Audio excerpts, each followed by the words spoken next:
প্ৰথম কথা হ'ল যে ৰাতিপুৱাৰ পৰা গধূলিলৈকে আচলতে আমাৰ যিজন মুখ্যমন্ত্ৰী সেই মুখ্যমন্ত্ৰীজনে আচলতে প্ৰধানমন্ত্ৰী নৰেন্দ্ৰ মোদী আৰু গৃহমন্ত্ৰী অমিত শ্বাহৰ নাম যশ নোলোৱাকৈ থাকিব নোৱাৰে।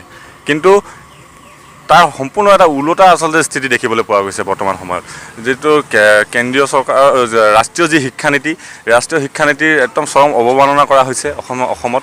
আৰু তেওঁলোকে যিহেতু প্ৰধানমন্ত্ৰী ডাঙৰীয়া তেওঁলোকে কথা এষাৰ কৈছে যে অলৰেডি ভাৰতবৰ্ষৰ যিবোৰ ইঞ্জিনিয়াৰিং আৰু মেডিকেল কলেজ যিবোৰ আছে সেই ইঞ্জিনিয়াৰিং আৰু মেডিকেল কলেজসমূহত মাতৃভাষা মাধ্যমত পঢ়োৱাৰ কাৰণে আচলতে সুবিধা প্ৰদান কৰিবৰ কাৰণে আচলতে তেওঁ দাবী জনাইছে। কিন্তু আমাৰ অসমত সম্পূৰ্ণ এটা মুখ্যমন্ত্ৰী আৰু শিক্ষামন্ত্ৰী ডাঙৰীয়াই এইটো সম্পূৰ্ণ এটা বিপৰীত স্থিতি গ্ৰহণ কৰিছে।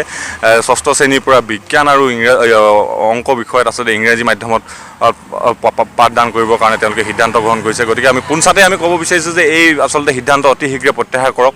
অন্যথা কিন্তু ছাত্ৰ সন্থাই কিন্তু কেতিয়াও আচলতে কুণ্ঠাবোধ নকৰে আন্দোলন কাৰ্যসূচী গ্ৰহণ কৰিবৰ কাৰণে। আজি সদৌ অসম ছাত্ৰ সন্থাৰ আহ্বান মৰ্মে আজি আমি নামৰূপ আঞ্চলিক ছাত্ৰ সন্থাই অনশন কাৰ্যসূচী গ্ৰহণ কৰিছোঁ। এই অনশন কাৰ্যসূচীৰ পৰা এটা কথা স্পষ্ট ভাষাৰে ক'ব বিচাৰিছোঁ যে অসমত আচলতে এটা সময়ত মাধ্যমৰ কাৰণে যেনেদৰে আন্দোলন হৈছিল, বহুতো আচলতে ব্যক্তি ছাত্ৰ আচলতে মৃত্যুবৰণ কৰিব লগা হৈছিল বা শ্বহীদ বৰণ কৰিছিল। গতিকে এনেকুৱা এটা আচলতে অধ্যায় থকাৰ পিছতো পুনৰ কিয় আচলতে এনেকুৱা এটা পুনৰাবৃত্তি কৰিব খুজিছে আচলতে চৰকাৰে, এইটো এটা আচলতে ডাঙৰ ৰহস্য। আৰু যিটো সময়ত আচলতে তেওঁলোকে আচলতে ইংৰাজী ভাষাটো আচলতে আমি কেতিয়াও অৱমাননা কৰা নাই।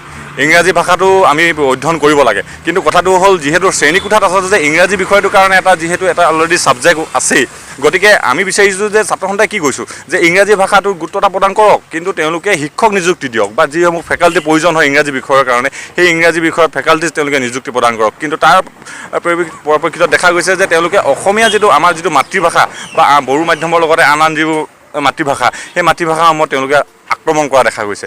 গতিকে আজি কিছুদিন পূৰ্বে দেখিছোঁ আমি অসমীয়া মাধ্যমৰ 2-3খনকৈ বিদ্যালয় তেওঁলোকে কেন্দ্ৰীয় CBSE বৰ্ডলৈ তেওঁলোকে পৰিৱৰ্তন কৰিছে। গতিকে তেনেধৰণৰ কাৰ্যসূচী আমি ছাত্ৰ সন্থাই কেতিয়াও আচলতে মনে মনে শান্ত থাকিব নোৱাৰোঁ।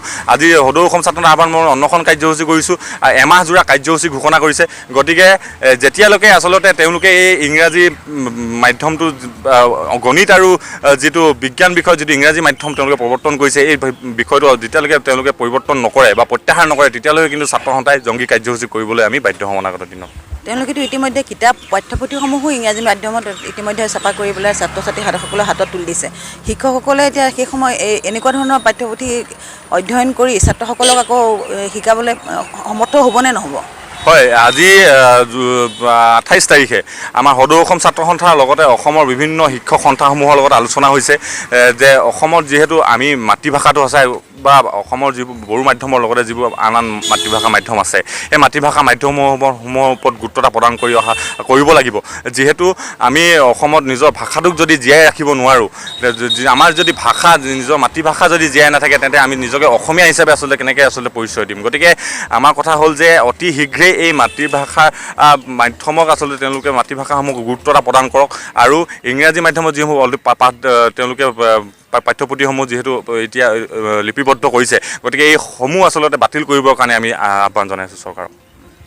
অসমীয়া ভাষা পঢ়িলে আমাৰ যিটো ৰাষ্ট্ৰীয় পৰ্যায় বা সৰ্বভাৰতীয় পৰ্যায়ত আগ নেবাঢ়িব পাৰে বা তেনেকুৱা ধৰণৰ কথাও কেতিয়াবা আমাৰ মাননীয় মুখ্যমন্ত্ৰীয়ে এটা মন্তব্য কৰা দেখিছোঁ। কিন্তু তাৰ তেনেকুৱা ধৰণৰ কিবা হ'ব পাৰে নেকি? নহয়, ইয়াৰ প্ৰমাণ আমি নামৰূপ আঞ্চলিক ছাত্ৰ সন্থাই আমি দিব পাৰোঁ। যিহেতু আমাৰ এই কাষৰ আমাৰ নামৰূপৰ যিখন BVFC উচ্চতৰ মাধ্যমিক বিদ্যালয়, সেই বিদ্যালয়তে পঢ়া ছাত্ৰই বৰ্তমান সময়ত সৰ্বভাৰতীয় পৰ্যায়ত স্থান পাবলৈ সক্ষম হৈছে। UPSCত তেওঁ স্থান পাবলৈ সফলতা অৰ্জন কৰিছে। আমি ছাত্ৰ সন্থায়ো সম্বৰ্ধনা অনুষ্ঠান ৰাজহুৱাভাৱে সম্বৰ্ধনা জ্ঞাপন কৰিছোঁ। আমি সেইদিনাখনো কৈছোঁ যে মাধ্যমটো কেতিয়াও আচলতে অন্তৰায় হ'ব নোৱাৰে, শিক্ষাৰ ক্ষেত্ৰতে হওক বা সফলতা অৰ্জনৰ ক্ষেত্ৰত আন্তঃৰাষ্ট্ৰীয় পৰ্যায়ে হওক বা ৰাষ্ট্ৰীয় পৰ্যায়ে হওক। গতিকে তেওঁ প্ৰমাণ কৰিছে যে অসমীয়া মাধ্যমত পঢ়িও আচলতে সৰ্বভাৰতীয় পৰীক্ষাত সফলতা অৰ্জন কৰিব পাৰে। আমাৰ যিটো নতুন শিক্ষানীতিটো আমি সৰ্বসাধাৰণ মানুহে আমি বুজিয়ে পোৱা নাই। এই সন্দৰ্ভত কি ক'ব? হয়, আমি সেইকাৰণে আজি এই অনশনৰে কাৰ্যসূচীত বহিছোঁ। সৰ্বপ্ৰথমে এই যিটো চৰকাৰৰ আক্ৰোশ স্থিতি অসমীয়া মাধ্যমটো শেষ কৰা যি ষড়যন্ত্ৰ কৰিছে সেইটো আমি পোনপ্ৰথমে বিৰোধিতা কৰিছোঁ। আচলতে সৰ্বসাধাৰণ ৰাইজে বুজি পোৱা নাই, ছাত্ৰ ছাত্ৰীসকলে কেনেকৈ বুজি পাব? শিক্ষকসকলে যিসকলে ইমান দিন ধৰি পাঠদান কৰি আহিছে সিহঁতে এই নীতিটোৰ ওপৰত কি ধৰণে আগবাঢ়ি যাব লাগিব বা কেনেধৰণে এই শিক্ষাটো কেনেধৰণৰ হ'ব সকলো একো বুজিয়ে পোৱা নাই একো কিবা এটা ৱৰ্কশ্বপ দি যেনেকৈ শিক্ষকসকলক সাজু কৰি তুলিব লাগিছিলে তেনেকুৱা একো হোৱা নাই অকল সিহঁতে অকল দিছে যে তেনেকুৱা হ'লে নহ'ব গতিকে যিহেতু অসমীয়া ভাষাটো জীয়াই থাকিলেহে অসম আৰু আমাৰ অসমখন জীয়াই থাকিব গতিকে এটা ভাষাই এটা জাতিৰ মূল গতিকে এই ভাষাটো অসমীয়া ভাষাটো কেতিয়াও আমি শেষ হৈ যাব দিব নোৱাৰোঁ প্ৰয়োজন হ'লে 1960 চনত হোৱা ভাষা আন্দোলন 72 চনত হোৱা মাধ্যম আন্দোলনৰ দৰে আন্দোলন হ'ব অসমত প্ৰয়োজন হ'লে আমি শ্বহীদ বৰণ কৰিম কিন্তু অসমীয়া মাধ্যমটো কোনো পধ্যেই শেষ হৈ যাবলৈ আমি দিব নোৱাৰোঁ ভাষা আচলতে নিঃশেষ কৰা যি ষড়যন্ত্ৰ তেওঁলোকে ৰচনা কৰিছে এই ক্ষেত্ৰত আমি নাওবাসী ছাত্ৰসন্থাই পোনপ্ৰথমে আমি অসম চৰকাৰক ধিক্কাৰ প্ৰদান কৰিছোঁ আৰু লগতে তেওঁলোকে যি ষড়যন্ত্ৰ কৰিছে এই ষড়যন্ত্ৰ তেওঁলোকে বা সিদ্ধান্ত তেওঁলোকে বাতিল কৰিব লাগে আৰু এটা কথা আমি ক'ব লাগিব যে ছাত্ৰসন্থাই আচলতে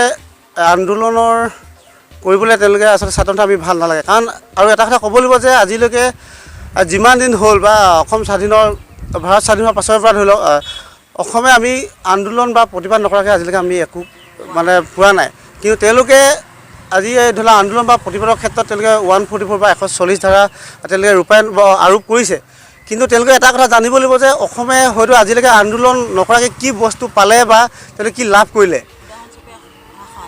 হয় তেওঁলোকে আচলতে এইবিলাক অনুভৱ কৰিব লাগিব আৰু তেওঁলোকে জানিব লাগিব যে প্ৰকৃততে আন্দোলন নকৰাকৈ অসমে আৰু কি পাব লগা আছে আচলতে তেওঁলোকে নিজেই নাজানে আৰু যিগৰাকী শিক্ষামন্ত্ৰী তেওঁ একো নাজানে আৰু তেওঁ নিজস্বতা বুলি ক'বলৈ বিশেষ নাই কাৰণ মুখ্যমন্ত্ৰীয়ে যিটো কয় তেওঁ সেইটোৱে ক'ব আৰু শিক্ষামন্ত্ৰীয়ে যিটো মন্তব্য ৰাখিব সংবাদ মাধ্যমৰ আগত আৰু লগে লগেই মুখ্যমন্ত্ৰীগৰাকীয়ে তেওঁৰ যিটো মন্তব্য তেওঁ তল পেলাই মুখ্যমন্ত্ৰীৰ যিটো বক্তব্য তেওঁ ওপৰত ৰাখিবলৈ চেষ্টা কৰে গতিকে যিবিলাক সিদ্ধান্ত লৈছে আচলতে মুখ্যমন্ত্ৰীয়ে অতি শীঘ্ৰে এই সিদ্ধান্ত বাতিল কৰিব লাগে ইয়াকে আমি আহ্বান জনাইছোঁ